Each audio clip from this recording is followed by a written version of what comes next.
மேற்கு தொடர்ச்சி மலை வனப்பகுதியில் பெய்து வரும் மழையால் குற்றால அருவிகளில் தண்ணீர் ஆர்ப்பரித்து கொட்டுகிறது. இதனால் சுற்றுலா பயணிகள் அதிக அளவில் குவிய தொடங்கியுள்ளனர். விடுமுறை தினமான இன்று குளிப்பதற்காக குடும்பத்தினருடன் சுற்றுலா பயணிகள் படையெடுத்துள்ளனர். இதுகுறித்தான கூடுதல் விவரங்களுடன் இணைகிறார் எமது செய்தியாளர் கணேஷ். வணக்கம் கணேஷ். சுற்றுலா பயணிகள் எந்த அளவிற்கு வருகை புரிந்திருக்கிறார்கள்? இது குறித்தான விவரம். வணக்கம் பிரபாவதி. தென்காசியையும் கேரளா மாநிலத்தையும் இணைக்கக்கூடிய தமிழக எல்கை பகுதியில் அமைந்துள்ளது தென்காசி மாவட்டம்.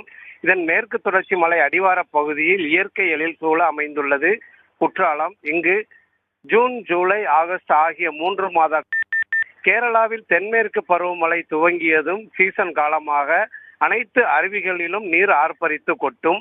இதேபோன்று ஜூன் மாதம் துவங்க வேண்டிய சீசன் இந்த ஆண்டு காலதாமதமாக ஜூலை மாதமே துவங்கியது. தற்போது மேற்கு தொடர்ச்சி மலை வனப்பகுதியில் பெய்து வரும் தென்மேற்கு பருவமழையின் காரணமாக குற்றாலத்தில் உள்ள மெயினருவி, ஐந்தருவி, பழைய குற்றால அருவி, புலியருவி, வனத்துறை கட்டுப்பாட்டில் உள்ள சிற்றருவிகளில் நீர்வரத்து அதிகரித்து காணப்படுகிறது. மேலும் அனைத்து அருவிகளிலும் நீர் ஆர்ப்பரித்து கொட்டுவதால் சுற்றுலா பயணிகளின் வருகையும் நாள்தோறும் அதிகரித்து வருகிறது. இந்த நிலையில் இன்று விடுமுறை தினம் என்பதால் அதிகாலை முதலே அருவிகளில் குளித்து மகிழ்வதற்காக சுற்றுலா பயணிகள் குடும்பத்துடன் கூட்டமாக படையெடுத்து வருகின்றனர். இதனால் குற்றாலம் மெயின் அருவியில் வரலாறு காணாத வகையில் சுற்றுலா பயணிகளின் கூட்டம் அதிகரித்து காணப்படுகிறது. மேலும் மெயின் அருவியில் அபாய வளைவை கடந்து நீர் ஆர்ப்பரித்து கொட்டுவதால் சுற்றுலா பயணிகளின் பாதுகாப்பை கருத்தில் கொண்டு காவல்துறையினர் ஆண்கள் குளிக்கும் பகுதியில் ஒரு சில ஓரமாக குளிக்க அனுமதித்து வருகின்றனர்.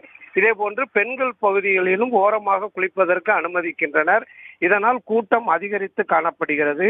மேலும் சுற்றுலா பயணிகள் கூட்டம் அதிகரித்து வருவதால் பாதுகாப்பை கருத்தில் கொண்டு தென்காசி மாவட்ட காவல் கண்காணிப்பாளர் சுரேஷ்குமார் தலைமையில் சுமார் 100க்கும் மேற்பட்ட போலீசார் அனைத்து அருவிக்கரை பகுதிகளிலும் பாதுகாப்பு பணியில் ஈடுபட்டுள்ளனர்.